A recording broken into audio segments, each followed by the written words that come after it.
Nadreen, आपने देखा होगा अमेरिका में कई जगह बिजली की तारों के ऊपर जूतों का जोड़ा लटक रहा होता है। ये कौन लटकाता है और क्यों लटकाता है?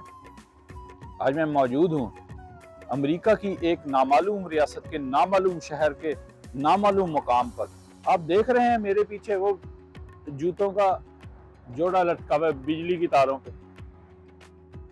ये जो बिजली की तारों पर जूते के जोड़े लटकाए जाते हैं, ये दरअसल मनशियात फरोश लटकाते हैं। इन जूतों के जोड़े का मतलब होता है कि इस इलाके में मनशियात अवेलेबल हैं। अगर आपको चाहिए तो आप यहाँ पर इंतजार करें।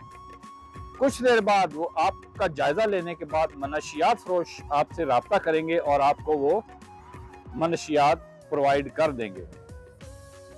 पुलिस की पकड़ में आए बगैर वो कैसे आपको ये मनशियात दे देंगे, ये सारा कुछ मैं यहाँ पर नहीं बता सकता। और इन्होंने अगर मुझे गोली मार दी, मेरी तो नई शर्ट में सुराख हो जाएगा।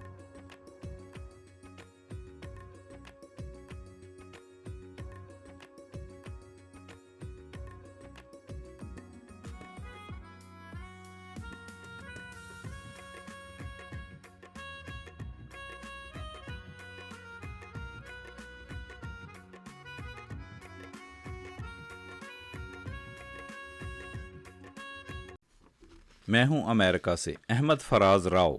हम आपके लिए लाते हैं मुख्तसर मगर दिलचस्प मालूमाती वीडियोस। नाज़रीन, अगर आप हमारी आने वाली वीडियो से बाखबर रहना चाहते हैं तो नीचे सब्सक्राइब बटन पर क्लिक कर दें, और अगर आपको हमारी वीडियो अच्छी लगे तो लाइक बटन पर भी क्लिक कर दें और इसे दूसरों के साथ भी शेयर करें। शुक्रिया।